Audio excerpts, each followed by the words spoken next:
परिमाप। परिमाप कहते किसे हैं और वर्ग कौन सी आकृति है? सबसे पहले हम आओ जानते हैं वर्ग क्या है। वर्ग एक ऐसी आकृति है जिसकी चारों भुजाएं बराबर होती हैं।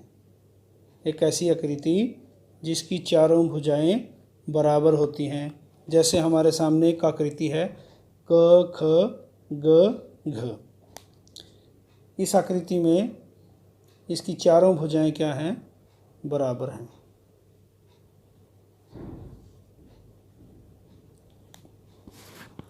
तो क्या केवल चारों भुजाएं बराबर होने से ये वर्ग बन जाएगा? अब देखो, चारों भुजाएं तो इस आकृति की भी बराबर हो सकती हैं। क्या हम इसे वर्ग कहेंगे? नहीं, हम इसे वर्ग नहीं कहेंगे। क्यों नहीं कहेंगे?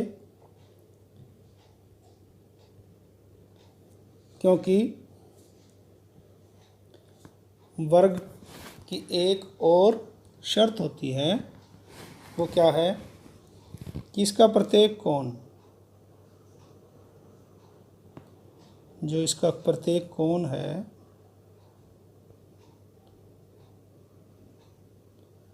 वो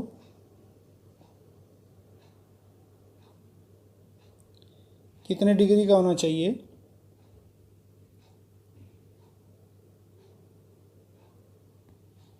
90 डिग्री का। प्रत्येक कोण कितने डिग्री का होना चाहिए? 90 डिग्री का। अर्थात ग पर कोण बनता है वो भी 90 डिग्री, घ पे बनता है वो भी, ख पे बनता है वो भी 90 डिग्री होना चाहिए और क पर भी 90 डिग्री। इस प्रकार हम एक ऐसी आकृति को वर्ग कह सकते हैं जिसकी चारों भुजाएं बराबर हों और प्रत्येक कोण 90 डिग्री का हो, तो उस आकृति को हम वर्ग या वर्गाकार आकृति कह सकते हैं। ठीक है। अब आ गया इसका परिमाप। अब हमें वर्ग का तो पता लग गया। ये देखो,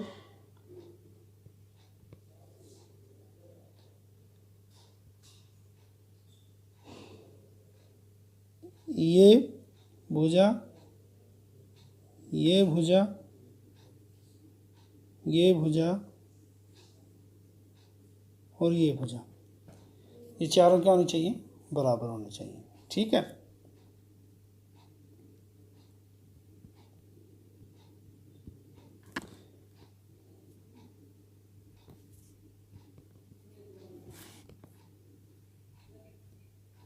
अब चारों भुजाएं बराबर हैं, प्रत्येक कोण 90 डिग्री का है, तो हम उसको वर्ग कह सकते हैं। अब आएंगे हम इसके परिमाप पर। परिमाप किसे कहते हैं?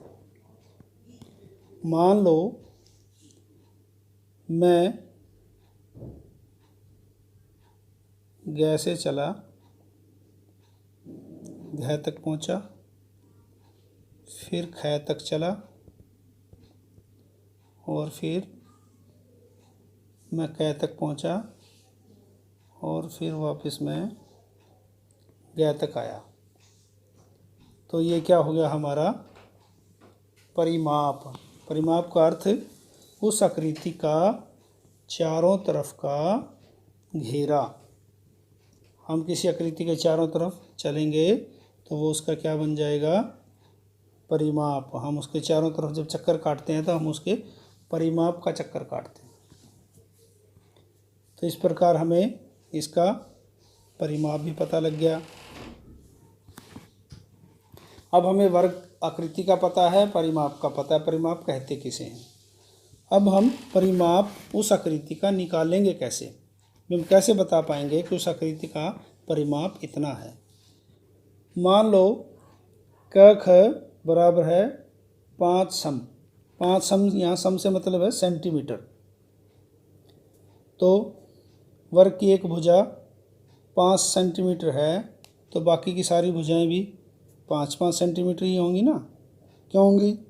क्योंकि अभी हमने पता किया है या हमने जाना है कि वर्ग की चारों भुजाएं बराबर होती हैं। तो ये सारी कितनी होगी? 5-5 सेंटीमीटर। अब हम इसका परिमाप कैसे निकालेंगे? कैसे निकालेंगे? हम इन चारों भुजाओं को जोड़ लेंगे, इन चारों भुजाओं का योग करेंगे। कैसे?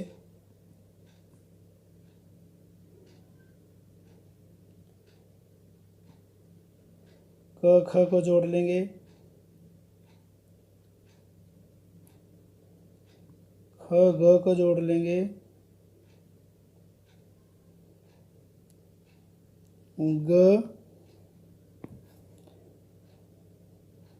घ को जोड़ लेंगे और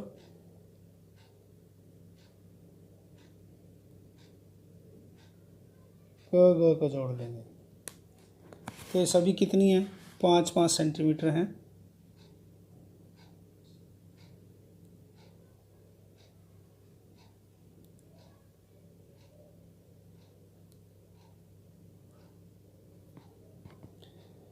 अब इन सबको जोड़ेंगे तो कितना आएगा? 5 5 10, 5 15, 5 20। तो ये हमारा हो गया 20 सेंटीमीटर।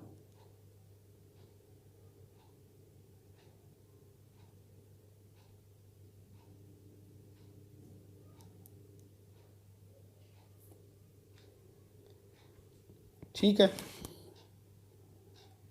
अब एक बात और देखने वाली है कि एक भुजा हमारी थी 5 सेंटीमीटर और परिमाप आया हमारा 20 सेंटीमीटर। तो ये भुजा के कितने गुना हुआ? 4 गुना। कितने गुना? क्योंकि 4 भुजाएं हैं, चारों को जोड़ा है, तो कितने गुना होगा? 4 गुना। क्यों? एक सभी भुजाएं बराबर हैं और एक भुजा हमारी 5 सेंटीमीटर है, तो चारों भुजाओं का योग कितना हो जाएगा? 20 सेंटीमीटर। तो यहाँ से हमारा सूत्र क्या बना? परिमाप का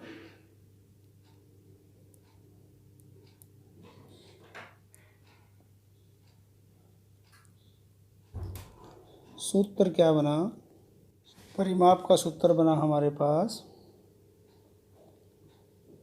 4 गुना में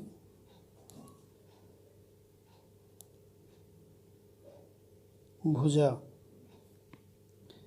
हम वर्ग की एक भुजा को यदि 4 से गुना कर दें तो हम उस आकृति का, उस वर्गाकार आकृति का क्या निकाल लेंगे?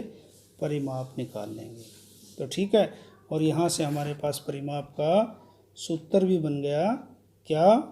4 गुना में भुजा। ठीक है बच्चों।